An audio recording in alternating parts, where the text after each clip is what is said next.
So students आज देख लेते हैं फिर आपकी एक अलग वीडियो में कि अगर एग्ज़ाम में एक्सप्लेनेशन आती है तो आप कैसे एक्सप्लेन आपको करनी है। और ये स्टेंजा काफ़ी इम्पोर्टेंट है, ये काफ़ी पूछा जाता है, तो इसलिए इसकी एक्सप्लेनेशन देख लेते हैं कि अगर ये 4 लाइन्स आती हैं या एक क्वेट्रेन आता है और पूछा जाता है आपसे कि आप इसको एक्सप्लेन कीजिए तो आप कैसे करेंगे। ओके, सभी को पता है कि ये क्वेट्रेन किसका है, विलियम शेक्सपियर के सोनेट ट्रू लव का। तो जनरली क्या होता है कि आपको एक ही क्वेट्रेन दिया जाएगा विलियम शेक्सपियर से रिलेटेड और उसको आपको एक्सप्लेन करने के लिए कहा जाएगा।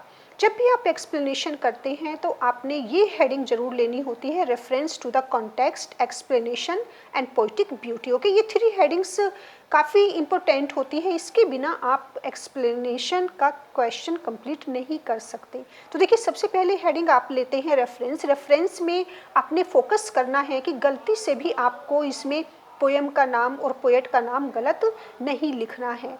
आपको ये ध्यान देना है कि जो भी किस पोएम से, जो भी आपको लाइंस दी गई हैं कि वो किस पोएम से ली गई हैं और उसका राइटर या उसका पोएट कौन है, और उसको आपको हाईलाइट करना है या अंडरलाइन करना है। अब जैसे कि देखिए ये आपकी लाइंस हैं। Oh no it is an ever fixed mark that looks on tempests and is never shaken. It is the star to every wandering bark whose words unknown although his height be taken, right? तो ये second क्वेट्रेन है आपका कौन सी poem का, true love का या let me not to the marriage of true minds, right. या तो आप टाइटल डाल सकते हैं ट्रू लव, या फिर आप ये भी टाइटल ले सकते हैं the very first line of this sonnet let me not to the marriage. Okay, दोनों ही आपके सही होंगे, तो आप इसे हाईलाइट कर दीजिए। फिर इसको किसने कंपोज किया है, इसको विलियम शेक्सपियर इसके पोएट हैं। उसके बाद फिर आप अगर चाहें तो उनके बारे में 1-2 लाइन में बता सकते हैं, अदरवाइज यू नीडंट, आपको ये लिखने की जरूरत नहीं है। अब देखिए आप कैसे स्टार्ट करेंगे, these lines. Okay, these lines और दिस क्वेट्रेन, कुछ भी आप ले सकते हैं, और this stanza depends on you. These lines are taken from the sonnet true love और let me not to the marriage composed by William Shakespeare, right, full stop. ये सबसे इम्पोर्टेंट लाइन होती है हमारी फर्स्ट वन, जिसमें आप poem का नाम बताते हैं और पोएट का नाम बताते हैं। उसके बाद आप पर डिपेंड करता है, अगर आप चाहे तो बता सकते हैं कि शेक्सपियर ड्रामेटिस्ट भी रही हैं, काफ़ी वेल नोन ड्रामेटिस्ट रही हैं, और कौन सी सेंचुरी, अगर आप चाहे तो बता सकते हैं एलिजाबेथन आप पोएट थे या 16th सेंचुरी को बिलोंग करते हैं, और उन्होंने कितने सोनेट लिखे हैं, 154 in English, right, that depends on you. और आप चाहें तो इस सोनेट का जो भी आपको दिया गया है एक्सप्लेन करने के लिए उसका नंबर भी आप डाल सकते हैं, जैसे कि ट्रू लव का नंबर क्या है, 116, right, according to Shakespearean sonnet sequence. लेकिन इन सब की जरूरत नहीं है, क्योंकि हमें जो फोकस करना है उन 4 लाइन्स के रेफरेंस पर और एक्सप्लेनेशन पर फोकस करना है। तो उसके बाद आप देखिए, आप ये यहाँ पर ये कॉन्टेक्स्ट में आप ये हेडिंग, ये आई मीन कॉन्टेक्स्ट की हेडिंग में आप ये लाइंस लिख सकते हैं, ये जरूरी होती है कॉन्टेक्स्ट में डालना। Shakespeare first said that true love is permanent. Okay, इस पोएम में, इस स्टेंजा में हमें शेक्सपियर लव की डेफिनेशन दे रही हैं, लव की इम्पोर्टेंस बताते हैं कि लव कितना ज़्यादा पावरफुल है, परमानेंट है, अनचेंजेबल है, अनअफेक्टेड है, इनवैल्यूएबल है, और वर्ल्ड की कोई भी पावर, कोई भी डिफ़िकल्टी इसको क्या नहीं कर सकती, रिमूव नहीं कर सकती, इसको अफेक्ट नहीं कर सकती। तो कह सकते हैं शॉर्ट में कि विलियम शेक्सपियर ने इस स्टेंजा में वो क्या कर रही हैं, कंपैरिजन कर रही हैं, क्या बताने के लिए, ट्रू लव की ग्रेटनेस बताने के लिए कि ट्रू लव कितना ग्रेट होता है। तो आप अपने वर्ड्स में, अपनी कुछ लाइंस में आप कॉन्टेक्स्ट में लिख सकते हैं। Now he shows us its greatness. Okay, greatness and importance. तो आप बस देखिए 2 लाइंस में आप कॉन्टेक्स्ट अपना कंप्लीट कर सकते हैं। उसके बाद आप डायरेक्ट आ जाएंगे एक्सप्लेनेशन पर। एक्सप्लेनेशन में सबसे इंपॉर्टेंट आपकी होती है क्रिटिकल कमेंट्स। तो आपको जो भी 4 लाइंस दी गई हैं, 2 लाइंस आ जाएंगी, जो भी आपको इंपॉर्टेंट दी गई हैं आप उसको एक्सप्लेन करेंगे। और किस तरह से एक्सप्लेन करेंगे आप यहाँ पर देखिए, और no it is an ever fixed mark. तो आप जब इस लाइंस को, इन लाइंस को आप पढ़ते हैं तो आप देखते हैं कि यहाँ पर लव की कंपैरिजन किससे की जा रही है, ever fixed mark, pole star से की जा रही है। तो यहाँ पर देखिए आपके दोनों मीनिंग साथ चल रही है, पोल स्टार की इंपोर्टेंस बताई है, उसी तरह से लव की भी यहाँ पर ग्रेटनेस बताई जा रही है, और लव की कंपैरिजन की जा रही है पोल स्टार से। तो आपने यही यहाँ पर फोकस करना है।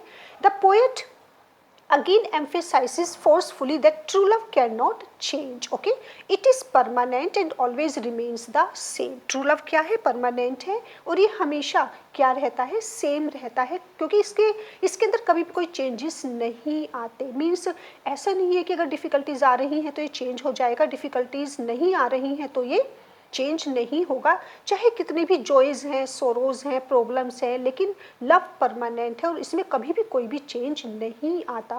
Right, from the beginning to the end ये क्या रहता है? सेम रहता है. तो इस तरीके से आप अपने एक्सप्लेनेशन लिखते चले जाएंगे.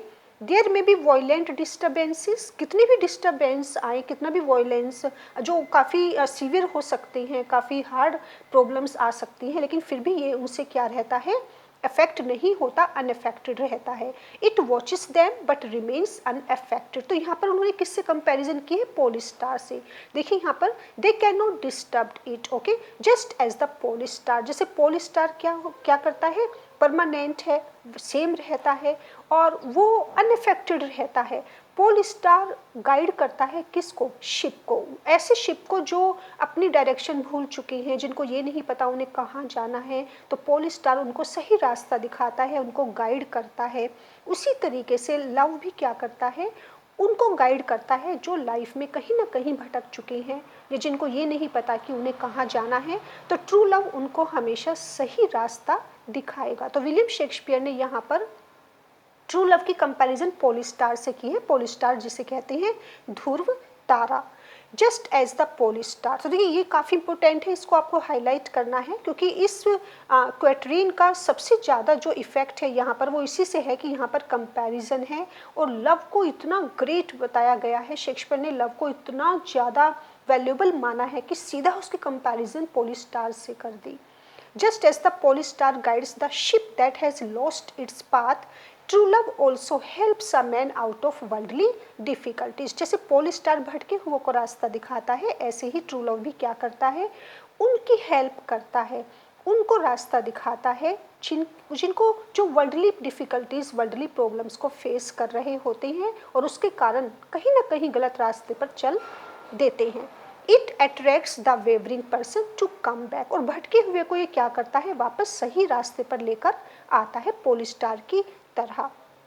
Perhaps the height of the polestar may be measured, but nobody can ever decide how valuable it is. Polestar की आप हाइट तो माप सकते हैं, मेजर कर सकते हैं आपकी इसकी धरती से ऊपर तक इसकी ऊंचाई कितनी है, इसकी दूरी कितनी है, लेकिन ये कितना वैल्यूएबल है ये कोई नहीं बता सकता. तो ट्रू लव भी क्या है? It is like this star. ये भी एक सितारा है, एक तारा है पोलस्टार की तरह. It is fixed, it gives right guidance and is invaluable. और ट्रू लव की लाइफ में क्या इम्पोर्टेंस है कोई नहीं बता सकता. ये हमें सही गाइड करता है, ये हमेशा फिक्स रहता है और इसकी ये इनवैल्यूएबल है, क्योंकि इसकी वैल्यू बताना किसी के लिए भी पॉसिबल नहीं है. राइट, तो ये आप कुछ लाइंस में इस तरीके से आप अपने एक्सप्लेन को कंप्लीट कर सकते हैं. Depends on you.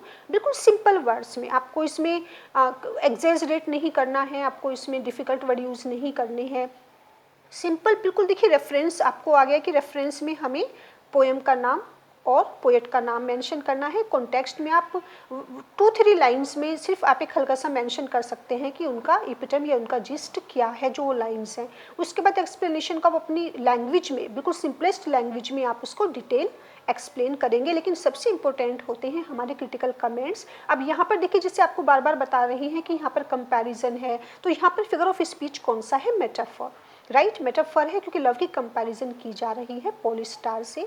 तो वो यहाँ पर आप लिखेंगे. राइम स्कीम आप यहाँ पर जरूर मेंशन करेंगे. तो ये 2 पॉइंट आपके जरूर आ जाएंगे. एक तो फिगर ऑफ स्पीच मेटाफर है और यहाँ पर आपकी राइम स्कीम कौन सी है उसे आप यहाँ पर मेंशन करेंगे. राइट, क्योंकि राइम स्कीम भी देखिए यहाँ पर कौन सी चल रही है? A B. Mark, bark, A, shaken, taken, B. A B rhyme scheme है. तो ये 2 चीज़ें काफ़ी इंपॉर्टेंट है. These lines have a metaphor. Okay, figure of speech. Here are the that is metaphor, figure of speech. True love is said to be the polestar which guides men who go astray. The imagery of lighthouse is also remarkable. लेकिन जैसे आपको बताया, आप इसमें ज़्यादा complicated नहीं रहना है, आपको सिर्फ 2 पॉइंट्स इस पर ज़रूर नोटिस करने हैं। एक तो फिगर ऑफ स्पीच कौन सा यूज़ किया है और राइम स्कीम क्या है। गुड। आप चाहे तो पॉलिस्टार के बारे में भी आप 1 लाइन में यहाँ पर मेंशन कर सकते हैं, लेकिन बस इस तरीके से आपको एक्सप्लेन करना है।